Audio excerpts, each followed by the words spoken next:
இது வந்து 3வது பார்ட். போராளி கதிரண்ணன் வந்து எங்களுக்கு 3 வருஷம் முதல் தந்த பேட்டியின் 3வது பகுதி தான் இப்போ நீங்கள் பார்க்க போகிறது. இது வந்து முள்ளிவாய்க்கால் இறுதிக்கட்டத்தில் வந்து களத்தில் நின்ற போராளி, இறுதி வரையும் வந்து களத்தில் நின்ற போராளி. அதை வந்து அவர் ஏற்கனவே ஒரு இதில் வந்து வீடியோவில் சொல்லியிருந்தார். அவர் வந்து சொல்கிறத வந்து நான் விரும்பாதபடியால் நான் கடந்து போகிறோம். ஆனால் காசி ஆனந்தனுக்கு பதிலளிக்கும் போது வந்து அவர் சிறப்பு தளபதி என்ற விடயத்தையும் வந்து யுத்தத்தில் களத்தில் வந்து சிறப்பு தளபதியாக களமாட்டின கதிரண்ணா அவற்றை இந்த படி தான் நாங்கள் பார்த்து கொண்டிருக்கிறோம். இந்த இதை வந்து தொடர்ந்து கேளுங்க. அந்த தாக்குதல்கள் எப்படி உக்கிரமாக இருந்தது, அவர்களுடைய பல்குழல் தாக்குதல்கள், அந்த ரெக்கார்ட் லான்ச் என்று சொல்லப்படுகின்ற அந்த அதிநவீன கருவிகள், அது அவர்கள் உலகத்திற்காக அதை ஒரு வடிவமைத்திருக்கிறார்கள். ஆனால் அது தடை செய்யப்பட்ட வடிவங்கள் மூலம்தான் அவர்கள் அதை இங்கே பயன்படுத்தினார்கள். உதாரணமாக ரெக்கார்ட் லான்ச்சர் என்பது ஒரு முறை அடித்து அது படுகின்ற இடத்தில் ஒரு முறை வெடித்து தரமட்டமாக்கிவிடும். ஆனால் இவர்கள் இந்த புதுக்குடிப்பு கைவேலி என்கின்ற இடங்களில் சண்டையிடுகின்ற போது அவர்கள் எப்படி பயன்படுத்தினார்கள் என்றால், ஒரு முறை அது வெடித்து இன்னும் ஒரு முறை அதற்குள் இருந்தும் வெடித்து சிதறும். அதெல்லாம் உலக நாட்டில் தடை செய்யப்பட்டது. அப்படித்தான் இவர்கள் வென்றார்கள். உலக நாட்டினுடைய ஆயுதங்களை, தடை செய்யப்பட்ட ஆயுதங்களை கொண்டு வந்து இங்கே குமித்து, இந்த ஒரு சிறு நிலப்பரப்பில் குமித்து அவர்கள் அதை தாக்கி அவர்கள் மௌனம் வைக்கப்பட்டார். அதான் நான் உங்களுக்கு முதலே சொல்லியிருந்தேன். இந்த பேச்சுவார்த்தை காலத்தில் எங்களுடைய நிலப்பரப்பை துல்லியமாக அவர்கள் எடுத்து வைத்திருக்கின்றார். யார் இருக்கிறார் கேட்பதற்கு? நாதியற்றவர்கள் தானே. உலக நாடுகளே பார்த்து கொண்டு இருந்துச்சு. அந்த எல்லாம் பார்த்து சேட்டலைட் ரீதியா எல்லாத்தையும் பார்த்து கொண்டு தான் இருந்திருப்பாங்க. உலக நாட்டினுடைய தந்திரோபாயங்கள் தான் இது. விடுதலை புலிகளை அழித்து விட வேண்டும். இது அனைத்து உலக நாடு தான். இன்று புலம்பெயர்ந்த தேசங்களில் எங்களுடைய மக்கள் வாழ்கிறார்கள். அவர்களுக்கு வேலையை கொடுத்திருக்கலாம், அங்கத்தினுடைய கடவுச்சீட்டை கொடுத்திருக்கலாம். ஆனால் அவர்கள் அந்த புலம்பெயர்ந்த தேசங்களில் இருக்கின்ற அந்த ஒவ்வொரு நாட்டவனினுடைய அந்த கொள்கைகள், இந்த ஸ்ரீலங்காவினோடு கை சேர்த்த அந்த விதம், விடுதலை புலிகளை அழிக்க வேண்டும் என்பதுதான் உண்மை. அதுவும் வந்து விடுதலை போராட்டம் வந்து தனியா இலங்கை ஆமிக்கு எதிராக இருந்தோடைய அரசாங்கத்துக்கு எதிராக இருந்தோடைய உலக நாட்டுகளுக்கு எதிராக வந்து ஒரு களம் இருந்தது இல்லையா? அப்படிப்பட்ட இதுல ஒரு விடயத்தை நீங்கள் பார்க்க வேண்டும். இந்த எரிக் சோல்ஹெய்ம் போன்றவர்கள் எங்களுடைய மண்ணுக்குள் வருகிறார்கள். அந்த பேச்சுவார்த்தைகளில் அவர்கள் கலந்து கொள்ளுகின்றார்கள். எல்லா நாடுகளிலும் அந்த பேச்சுவார்த்தைகள் நடக்கிறது.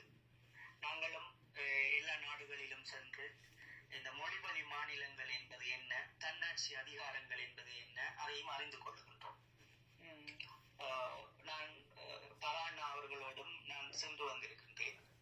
நாங்கள் ஒரு 6 பேர் எங்களுடைய போராளிகள், ஆண் பெண் போராளிகள் சென்று வந்திருக்கோம். இறுதி தருணத்தில் நாங்கள் சென்று வந்திருக்கின்றோம்.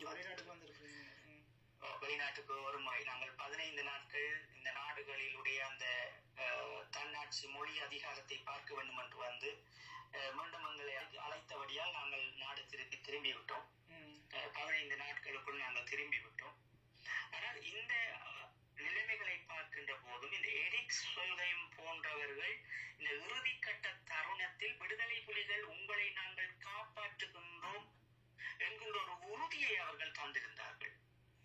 நம்பிக்கை வந்து எங்களுடைய மக்களை காப்பாற்றுவது எரிக் சோல்ஹெய்ம் மட்டுமல்ல, பலர் எங்களுடைய இப்ப நாங்கள் களமுனையில் நின்றபடியால் இங்கே என்ன நடக்கிறது தலைமைப்படம் என்கின்ற விடயத்தை நாங்கள் ஒரு சில விடயங்களை தான் அறிய முடியும். அரசியல் துறையை சார்ந்தவர்கள், பேச்சுவார்த்தையில் ஈடுபட்டவர்கள், எங்களுடைய தேசிய தலைவர் அவர்களின் நெறிப்படுத்தல் மூலம் அந்த உலக நாடுகளோடு பேசிக் கொண்டிருந்தவர்கள், இணையதளங்கள் ஊடாக பேசிக் கொண்டிருந்தவர்கள், அவர்கள் உங்களை நாங்கள் வந்து காப்பாற்றுகின்றோம், எங்களுடைய மக்களுக்குரிய அனைத்தும் நாங்கள் செய்கின்றோம் என்று வாக்குறுதிகளை தந்து நம்ப வைத்தார்கள். முதலில் இந்த நம்ப வைத்து கருத்தறுத்தார்கள் இறுதியில் என்பதுதான் உண்மை.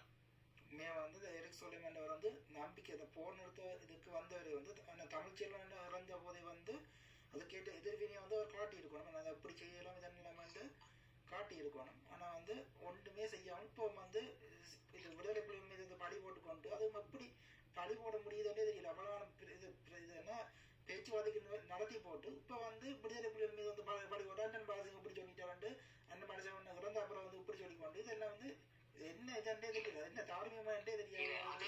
அது சரியாக நாங்கள் உரையாட வேண்டும் அப்பன். இன்று இல்லாதவர்களை இனம் காட்டி ஒரு சிலர் வாழ்ந்து கொண்டிருக்கிறார்கள், சொகுசான வாழ்க்கையை வாழ்ந்து கொண்டிருக்கிறார்கள். உயிரோடு இவர்கள் இல்லை என்றதும் அவர்களை வைத்து வாழ்கிறார்கள். உண்மையான விடயத்தை தேசிய தலைவர் அவர்கள், இந்த தேசிய தலைவர் அவர்களை நீங்கள் முதலில் புரிந்து கொள்ள வேண்டும்.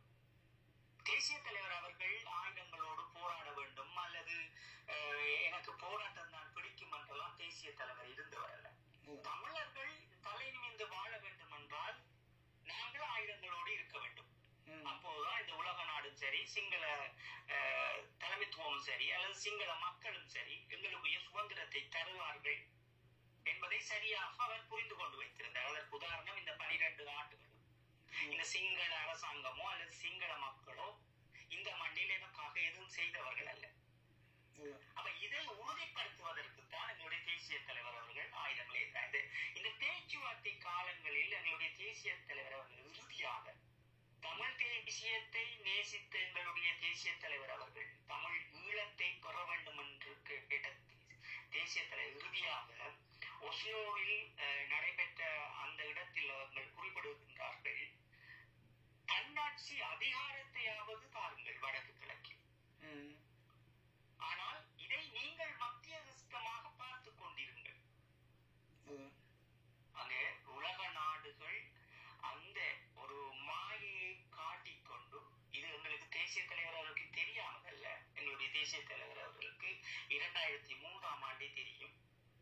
நாங்கள் எங்களை இவர்கள் அழிக்கப் போகின்றார்கள் என்கின்ற அந்த விடயங்கள் அவருக்கு வடிவாக விளங்கும். அவர் ஒரு தீர்க்கதரிசி என்பதைத்தான் நான் குறிப்பிட விரும்பேன். என்னுடைய 20 ஆண்டுகள் தேசிய தலைவர் அவர்களின் அந்த புரிதல் என்று சொன்னால் அவர் உங்களுடைய கனியாக இருக்கலாம், அரசியல் தந்திரோபாயங்களாக இருக்கலாம், ஒரு தீர்க்கதரிசி என்பதைத்தான் நான் உங்களோடு பகிர்ந்து கொள்ள விரும்புவேன். அந்த அடிப்படையில் தான் இந்த இறுதிக்கட்ட இந்த பேச்சுவார்த்தையில் கூட உலக நாடுகள் நம்ப வைத்து கழுத்தறுத்தார்கள் என்னுடைய மக்களை, விடுதலை புலிகளை அல்ல. இங்கே நான் இதையும் நீங்கள் பதிவிட வேண்டும் தம்பி. எல்லோரும் நினைப்பது போல் விடுதலை புலிகளை உலக நாடு நம்ப வைத்து கழுத்தறுத்தார்கள் அல்ல, எங்களுடைய மக்களை நம்ப வைத்து கழுத்தறுத்தார்கள், சமூகம் என்பவர்களை. ஏன்னா ஒவ்வொரு விடுதலை புலிகளுக்கும் தெரியும், எங்களுடைய தலைமை படத்துக்கும் தெரியும், எங்களுடைய தளபதிகளுக்கும் தெரியும், மனித மாவீரர்கள் அத்தனை பேருக்கும் தெரியும், உலக நாடு எம்மை அழிப்பார்கள் என்பது எமக்கு தெரியும். ஆனால் மக்கள் நம்பி இருந்தார்கள். மக்களுக்காக இந்த எரிக் கொள்கையும் போன்றவர்கள் தங்களுடைய அந்த உண்மையை தந்து கொடுத்திருந்தார்கள் என்னுடைய மக்களுக்கு மத்தியில்.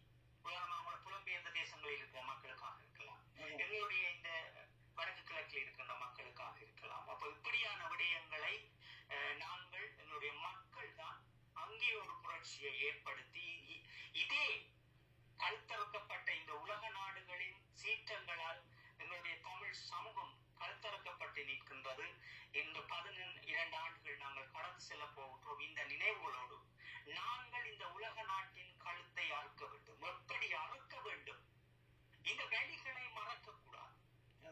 நாங்கள் மறந்து செல்லுகின்றோம் தம்பி என்று இவ செய்த இந்த வெளிநாடு செய்த துரோகமே வந்து இங்க 2வது ஜெனரேஷனுக்கு தெரியாத ஒரு விடயமா இருக்குது. இது வந்து நாங்கள் வந்து ஸ்ரீலங்கா அரசாங்கத்தோட மீது வந்து படிய போட்டு போறோம்.